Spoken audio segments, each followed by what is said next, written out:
현충일입니다. 집에 국기 다셨나요? 다 다신 분이 있습니다. 비가 쏟아져갖고 비 쏟아지면 치우십니다. 치우시면 됩니다. 비가 그치길래 똑같다고 하시네요. 나라를 위해 목숨을 바친 순국선원들을 기리는 날입니다. 우리가 이 날을 기억하는 것은 돌아가신 분들의 노고를 생각하면서 더 나아가 이 나라를 지켜주신 하나님의 은혜를 기억하기 위함을 믿습니다. 아멘. 이 나라가 바로 세워지기까지는 정말 많은 어려움이 있었어요. 1910년 8월 20일 지정된 한일 합병조약으로 이 나라가 조국을 국권을 상실했습니다. 이후에 수많은 독립운동가가 나라를 회복하기 위해서 목숨을 바쳤습니다. 오늘 보신 동영상에 보니까 15만 명이 목숨을 바치셨다고 그러는데 참 많은 분이 돌아가신 거죠.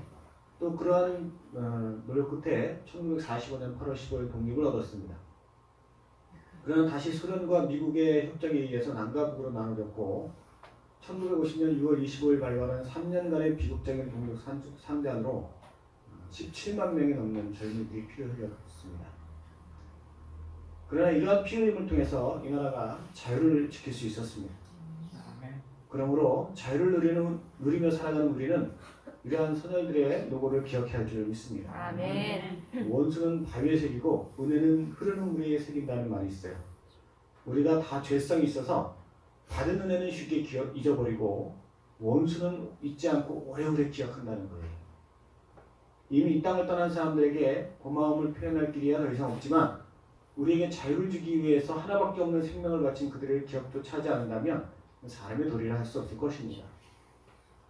또한 우리는 이러한 순국선열의 모습을 통해서 두 가지를 기억해야 할 것입니다. 첫 번째는 할 수만 있다면 이런 일이 다시는 일어나지 않도록, 다시 말해서 순국선열들이 더 이상 나오지 않도록 해야 한다는 것입니다. 아멘. 순국선열들의 특징은 대부분 젊은 나이에 생명을 바치셨다는 거예요.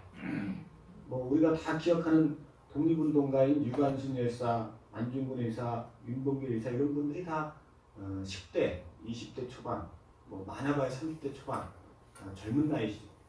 우리가 사진을 보면 막 코수염도 기르고 해갖고 나이가 되게 많아 보여요. 근데 옛날에는 좀 얼굴에 노안이 많으셨던 것 같아요.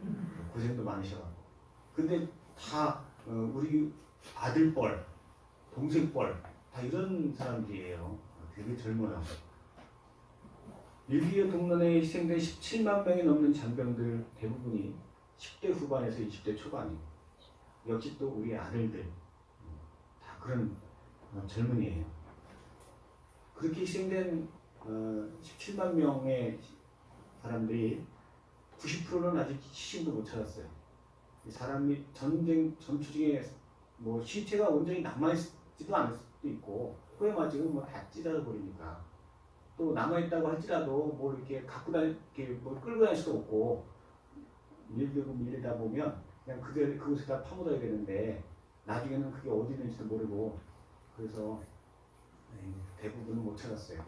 지금도 유해 발굴을 하고 있는데 시간이 오래 지나서 그 한 가정을 위해서 혹은 그 공동체를 위해서 그 가정의 가장이 혹은 공동체의 대표가 자기를 희생한다는 건 참 슬프고 안타까운 일이죠. 그런데 만일 그 가정의 가장이나 또는 공동체의 대표도 아니고 그 가정의 아이들이 그 가정을 위해서 희생한다고 생각하면 참 얼마나 안타까운 일이겠습니까?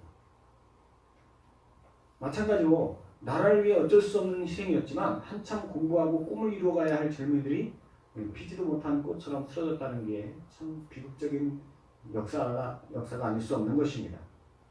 이런 안타까운 희생이 있을 수밖에 없었던 이유는 표면적으로는 이데올로기 때문입니다. 독립운동을 할 수밖에 없었던 이유는 제국주의 사상으로 인한 일본의 침략전쟁에 대항하기 위한 것이었고 또 6.25 동란도 자유민주주의를 위협하는 공산주의 사상 때문이었습니다. 그러나 이것은 표면적인 이유고 실제로 이러한 희생에 발발한 원인은 하나님 앞에 이 땅이 범죄했기 때문입니다. 성경에는 하나님께서 선민 이스라엘이 우상 숭배 등으로 범죄할 때마다 블레셋이나 미디안 족속 같은 이방 족속을 통해서 징계하시는 것을 볼 수가 있습니다. 마찬가지로 이 땅에 그런 비극이 일어나는 것도 하나님께 범죄하기 때문인 것입니다. 특별히 하나님은 우상 숭배를 가장 싫어하십니다. 모든 죄 중에서도 우상 숭배를 가장 싫어하십니다. 그런데 일제는 우리나라가 국권을 빼앗은 후에 우리 민족에게 강제로 우상을 숭배하게 하셨어요. 숭배하게 했어요. 1930년대에 일제가 대륙 침략을 재개하면서 만주 침략을 하면서 이를 뒷받침할 사상 통일을 이루기 위해서 각종 행사를 개최하고 신사참배를 강요하기 시작했습니다. 이때까지만 해도 교회는 신앙상의 이유로 이를 거부하고 총독부의 양해를 구해서 신사참배를 하지 않았어요. 그러다가 1935년 11월 평양 기독교계 사립학교장이 신사참배를 거부했어요. 이 사건을 계기로 일제에서 강경하게 나오기 시작했고 마침내 1937년의 중일전쟁 이후에 모든 교회까지도 신사참배를 하라고 명령하기 시작했습니다. 이에 주기철 목사님 같은 분은 적극적으로 반대하다 순교하시고 또 많은 분들이 이것을 반대하다 투옥되셨지만 그 외 다른 교회와 성도들은 박해를 이기지 못하고 신사참배를 시작합니다. 1938년 2월 예수교 장로회 평국노회에서 신사참배는 종교의식이 아니다. 우상숭배를 하는 게 아니고 그냥 국가의식이다 라는 것을 결의하였고 이후에 다른 교회들도 이를 뒤따르기 시작합니다. 신사참배뿐만 아니라 이 당시에는 목사님들 중에서도 일본의 중들이 하는 그 미소기 바라이라는 불교식 세례가 있어요. 그것을 받기도 했습니다. 이러한 잘못이 한 해에 한 번, 이 신사참배를 한 번 하고 끝난 게 아니고 1945년 일본이 패망하기까지 계속해서 지속적으로 이어졌습니다. 하나님을 믿는 백성이 하나님 외에 다른 신에게 무릎을 꿇을 뿐 아니라 교회 지도자인 목사들이 앞장서서 성도들로 하여금 우상 앞에 절을 하게 한 이러한 잘못으로 인해 하나님께서 이 땅에 심판의 불을 내리시고 안타까운 젊은이들의 희생이 이어진 것입니다. 그런데 이것은 그냥 과거의 역사로 끝나는 게 아니에요. 우리가 이 역사를, 이 비극을 다시 한번 되새기는 이유는 오늘날 우리는 바로 서 있는가, 우리의 모습은 어떤가를 생각해 보기 위한 것입니다. 일본이 우리나라에게 우상숭배를 강요했듯이 오늘날 이 세상은 우리에게 또 계속해서 우상숭배를 강요하고 있어요. 그래서 교회 안에 점점 우상의 물결이 들어오고 있어요. 개인주의와 세속화의 물결이 바로 오늘날 우리의 신앙을 위협하는 우상숭배입니다. 이 세상은 다 하나님의 것입니다. 아멘. 따라서 우리가 하나님을 경외하면 하나님께서 우리의 모든 것을 지켜주시고 보호하십니다. 아멘. 우리가 믿음으로 하나님 앞에 의지하면 하나님이 우리의 필요를 채워주세요. 아멘. 그래서 예수님께서 마태복음 10장 28절에 몸은 죽여도 영혼은 능히 죽이지 못하는 자들을 두려워하지 말고 오직 몸과 영혼을 능히 지옥에 멸하실 수 있는 이를 두려워하라. 그리고 29절에는 참새 2마리가 한 아스가리온에 팔리지 않느냐? 그러나 너희 아버지께서 허락지 아니하시면 그 하나도 땅에 떨어지지 아니하리라고 말씀하셨어요. 그런데도 당시에 많은 성도들이, 많은 교회들이 뻔뻔스럽게 우리가 일제 총칼 앞에 어떻게 신사참배를 반대할 수 있냐? 아니 하나님을 믿는다고 하면서 천지 만물의 주이신 하나님을 의지한다고 하면서 목숨이 두려워서 신사참배를 했어요. 오늘날도 비슷하게 그런 말들을 하는 경우가 있어요. 지금 내가 이렇게 힘들고 어려운데 어떻게 신앙생활을 그렇게 할 수 있냐? 내가 이 상황에서 어떻게 교회에서만 살다시피 할 수 있냐? 내 상황이 이런데 어떻게 매일 새벽 기도를 하느냐? 내가 어떻게 이런 걸 다 내려놓고 교회에서 헌신할 수 있느냐? 이렇게 묻습니다. 이런 분들의 마음속에는 기도는 목사님만 하시고 사모님만 하시고 믿음이 좋은 분들만 헌신하시면 되고 나는 시간 날 때 교회 가고 한가할 때 기도하겠다고 생각하는 것입니다. 이게 우상숭배예요. 하나님이 천지만물의 주인이라는 것을 인정 안 하는 거예요. 내가 노력해야 먹고 살 수 있고 내가 힘써야, 내가 수고해야, 내가 세상을 따라가야 살 수 있다는 거예요. 만일 우리나라가 공산화가 되었다면, 하나님이 지켜주시지 않았다면, 그런 신앙을 갖고 있다면 절대로 구원받을 수 없을 거예요. 북한에서는 지금 성경책만 갖고 있어도 총살이에요. 보위부라고 해서 매일 이 사람이 신앙생활, 교회를 가는지 안 가는지 의심스러우면 끝까지 추적을 해요. 배가 고프고 소망이 없기 때문에 하나님 앞에 매달리는 지하교회 성도들이 지금도 있어요. 그분들이 얼마나 뜨겁고 간절하게 기도하는지 그 상황 속에서 오히려 남한 교회를 위해서 기도하신다고 해요. 그런 신앙을 갖고 있기 때문에 그들이 그 상황에서 신앙을 유지할 수 있는 거예요. 우리가 그런 신앙을 갖고 있다면 이 대한민국을 다 뒤집어 놓을 줄로 믿습니다. 우리는 신앙생활을 결코 취미 활동하듯이 하면 안 돼요. 신앙생활은 목숨을 거는 거예요. 일제시대에 신사참배를 반대하고 목숨을 걸고 신앙생활한 것처럼 오늘날 우리 삶 속에 들어오는 우상을 이겨내기 위해서 피 흘리기까지 싸워야 돼요. 하나님은 오래 참으시는 분이십니다. 그러나 끝까지 참으시는 분은 아니십니다. 그리고 한번 진노하시면 그 결과는 너무나 무섭고 참담해요. 소돔과 고모라가 하나님을 두려워하지 않고 죄악을 범했을 때 바로 전날까지는 술 먹고 소리 지르고 롯의 집에 들어간 천사들을 희롱하며 즐거워했는데 그 다음날 아침 해가 뜨는 걸 다 못 봤어요. 다 유황불에 타서 몰살하고 말았어요. 예레미야가 지속적으로 왕에게 바벨론에게 항복할 것을 권했지만 왕은 하나님의 성전에 계신 예루살렘이 결코 망하지 않는다는 거짓 선지자들의 말을 듣고 그 말을 거부하다가 하루아침에 성이 함락되고 본인은 두 눈이 뽑혀서 포로로 끌려가는 수치를 당하고 그 자기가 보는 앞에서 자식들이 다 참살당하는 일을 목격해야 했어요. 바로 전까지는 모르는 거예요. 그 전날까지는 알지 못해요. 그러나 하나님이 진노의 심판을 내리시는 그 순간에는 우리가 정말 어떻게 이런 일이 있을 수 있냐 가슴을 치는 일이 생겨요. 지금은 평안하다 해도 지금 잘해야 돼요. 평안할 때 잘해야 돼요.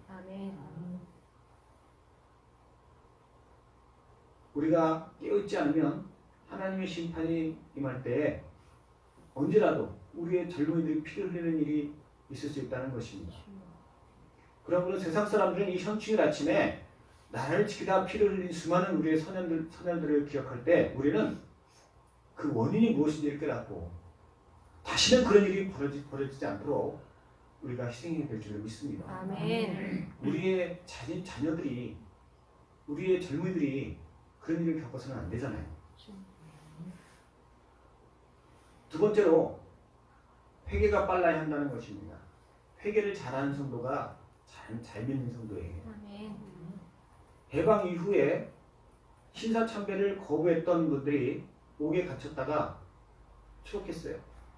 그리고 12월 소집된 북한 5도 연합노회에서 신사참배를 한 교회와 목회자들의 회개를 요구했어요. 물론 그분들이 다 잘했다는 건 아니에요. 회개는 각자가 주님 앞에 할 일이지 그렇게 강요하고 할 일은 아니죠. 그런데 어쨌든 이분들이 이렇게 회개할 걸 요구했는데 그로 인해서 교회가 분열이 됩니다. 이런 것 때문에 교회가 갈등을 일으켰어요. 교회가 분열되면서 동시에 나라도 남북으로 갈렸습니다. 1950년 4월 대구제일교회에서 예수계 장로회 46회 총회에서 신사참배를 자행한 목사들과 반대한 목사들 사이에 시비가 붙었어요. 그래서 결국은 몸싸움을 하다가 강단으로 몰려나온 사람들로 인해서 성찬상이 뒤집어지는 부끄러운 일이 벌어졌어요. 그리고 2개월 후에 6.25가 터졌어요. 교회가 교회로서의 사명을 온전히 감당하지 못함으로 우상숭배와 그로 인한 하나님의 진노로 수많은 젊은이가 목숨을 잃는 비극이 시작된 겁니다. 어떤 분들은 일제의 압박이 그렇게 심한데 어떻게 다 주기철 목사님 같이 순교할 수 있느냐. 물론 그 말도 맞아요. 우리가 다 주기철 목사님이나 사도 바울이나 예수님 같이 할 수는 없죠. 믿음의 분량이 다 다른데. 그러나 그렇게 못하더라도 회개는 할 수 있어요. 황경림 목사님이 훌륭한 게 뭡니까? 그분은 순교하지 못했어요. 그러나 그분께서는 종교계 노벨상이라는 템플턴상을 수상하는 자리에서 자기가 그때 신사참배한 것에 대해서 진심 어린 마음으로 회개하셨어요. 목숨을 내놓지 못하면 회개라도 할 수 있어요. 아멘. 아무것도 하지 않으려고 할 때에 수많은 젊은이들이 피를 흘린 것입니다. 하나님은 진심으로 회개하는 자를 기뻐하십니다. 아멘. 그리고 그분들로 말미암아 복을 내려주시는 분이에요. 아멘. 이 나라의 미래는 강한 군사력에 달린 것이 아닙니다. 아멘. 경제력에 달린 것도 아닙니다. 아멘. 역사적으로 보면 엄청난 부를 쌓아올린 바벨론이나 강력한 군대를 거느렸던 로마도 하루아침에 멸망했어요. 베트남 같은 나라는 공산화되기 전 남측이 북쪽보다 훨씬 더 강한 군사력을 갖고 있음에도 패망했어요. 우리나라는 오히려 공산군보다 약한 군사력을 갖고 있음에도 잘 막아냈어요. 하나님께서 우리나라를 사랑하시고 기회를 주셨다는 뜻으로 저는 믿습니다. 아멘. 하나님께서 기회를 주셨으면 이 기회를 붙잡아야 돼요. 아멘.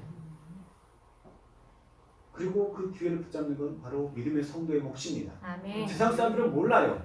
왜 그런 전쟁이 일어났는지. 그냥 그들 생각에는 남북이 갈렸기 때문에, 사상 때문에, 이게 울리기 때문에라고 생각해요. 하나님이 주관하시고 하나님의 이 일을 통해서 영광 받으시길 원하신다는 건 성도밖에 몰라요. 아멘. 오늘날 이 땅에는 너무나 하나님의 마음을 아프게 하는 일이 많이 벌어지고 있습니다. 요즘 젊은이들이 얼마 전에 뉴스 보니까 종교성이 점점 사라지고 있다고 그렇게 나오더라고요. 공영방송에서. 교회도 안 나가고 뭐 다른 것도 안 믿고 그런데 과연 종교성이 없어질까요? 점집은 왜 늘어나나요? 하나님은 안 믿는다고 하면서 내 주먹 믿고 산다고 하면서 점집은 왜 가나요? 제대로 전도하지 않고 제대로 가르쳐주지 않으니까 이런 일이 생기는 거예요. 이 나라의 지도자가 되어야 할 정치권에서 하나님이 가증스럽게 여기시는 동성애를 합법화하자는 얘기가 나와요. 차별금지법도 통과시키자는 얘기도 나와요. 차별금지법 통과되면 이제 우리가 나가서 길거리 전도도 못합니다. 예수 천국 불신주 이런 말을 해도 경찰에 잡혀가요. 대놓고 전도를 못하게 한다는 것은 하나님이 원하시는 그 전도를 못하게 한다는 것은 이 나라의 희망이 없어진다는 얘기예요. 이런 일이 계속해서 이어지면 또다시 수많은 젊은이들이 피를 흘리는 재난을 면할 수 없을 것입니다. 이 일을 막기 위해서는 우리가 진정으로 회개하는 길밖에 없어요. 아멘. 회개가 무엇입니까? 그냥 내가 잘못했습니다 하고 끝나는 것이 아니에요.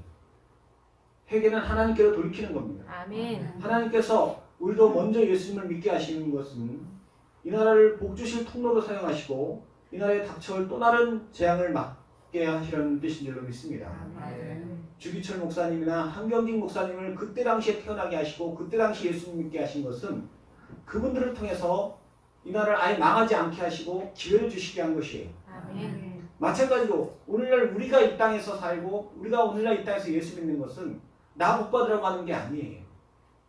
지금 이렇게 죄악의 물결이 밀려오는데 그 이전보다도 더 교묘하게 그전에는 아예 그냥 눈에 띄게라도 사람들을 핍박하고 힘들게 해서 그렇게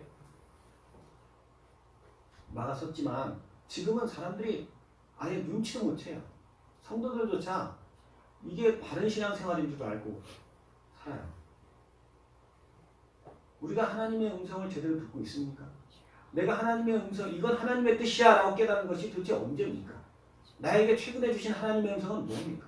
우리가 하나님을 믿으면서 살아계신 하나님을 믿으면서 마치 죽은 우상을 섬기듯이 그냥 습관적으로 예배하고 습관적으로 기도하고 습관적으로 활동하는 것이 헌신하는 것이 얼마나 됐습니까? 하나님의 음성에 귀를 막고 교회와 세상의 양다리를 걸치고 있는 내 모습에서 돌이켜서 오직 주의 뜻대로만 살고 싶습니다. 아멘. 나를 붙들어 주옵소서. 아멘. 내 힘으로 안 되니까 하나님이 도와주세요 하고 기도하는 게 회개하는 거예요. 아멘. 마음의 소원을 갖고 간절히 기도하면서 하나님의 뜻대로 살겠다고 하나님의 뜻대로 살도록 믿음을 달라고 그렇게 구하는 것이 회개하는 거예요. 아멘. 기도도 하지 않고 그냥 기도 열심히 신앙생활 합시다 그러면 네 무슨 네예요. 내가 어떻게 그렇게 해. 우리 힘으로 하지 못하는데 뭐 마음속으로 그런 말 들으면 아 이제 기도해야지 라고 결단하는 것이 회개예요. 특별히 우리는 다음 세대를 잘 가르쳐야 됩니다. 이 세상이 죄로 물들수록 하나님께서 이 땅을 치실 때는 젊은이부터 치세요. 6.25 전쟁에서 희생당한 수많은 젊은이들이 다 우리 자식 같은 사람들이었다면 지금 코로나 사태로 인해서 작년에 보면 한 달에 1,000명씩 자살하는 것들이 다 사람들이 다 젊은이들이에요. 세상에 희망이 사라지면 젊은 애들이 가장 민감하게 느껴요. 반대로 이 땅에 복을 주실 때는 아이들이 가장 많이 들어요. 오늘 본문에서 여호와께서 집을 세우지 아니하시면 세우는 자의 수고가 헛되며 여호와께서 성을 지키지 아니하시면 파수꾼에 깨어있으니 헛되도다 하셨습니다. 또 2절에서는 너희가 일찍 일어나고 늦게 누우며 수고의 떡을 먹음이 헛되다 하고 있어요. 하나님이 함께 하시지 않으면 이 나라를 지키려는 모든 수고는 헛되다는 것입니다. 우리의 가정을 복되게 하려는 모든 수고는 헛되다는 것입니다. 그러나 우리가 하나님만을 경외하면 세상이 우리를 이길 수 없습니다. 아멘. 하나님을 두려워하는 민족은 어떤 악한 세력도 이겨낼 수 없습니다. 아멘. 하나님께서는 당신을 사랑하고 의지하는 자녀를 눈동자처럼 지키시고 돌보시기 때문입니다. 우리는 하나님이 주신 이 나라를 지키고 이 땅을 주님이 통치하시는 나라로 만들어가야 할 줄을 믿습니다. 아멘. 그것이 바로 이 나라를 보호하는 길이고 지키는 길이고 부강하게 만드는 길입니다. 아멘. 우리 모든 성도님들께서 이 일을 위해 최선을 다하시기 바랍니다. 아멘. 하나님 앞에 내 삶을 드리시기 바랍니다. 내 자식이 피 흘리는 것보다 그게 훨씬 낫잖아요. 아멘. 다음 세대가 끊어지는 것보다 그게 훨씬 낫잖아요. 아멘. 또 그렇게 하면 하나님께서 정말 우리에게 잘했다 칭찬하시고 우리가 이 땅에 살아가는 날 동안 넘치도록 복을 주시고 천국에서도 그 상도를 허락하실 줄로 믿습니다. 아멘. 오늘 이 시간에 이 현충일 아침에 우리를 위해 흘린 그 값진 피를 그 젊은이들의 값진 피를 기억하면서 다시는 그런 일이 없도록 우리가 정말 대충 신앙생활하는 것이 아니라 최선을 다해서 믿음으로 살아가기를 결단하시는 우리 모든 성도님 되시기를 예수님의 이름으로 간절히 축원합니다. 아멘. 기도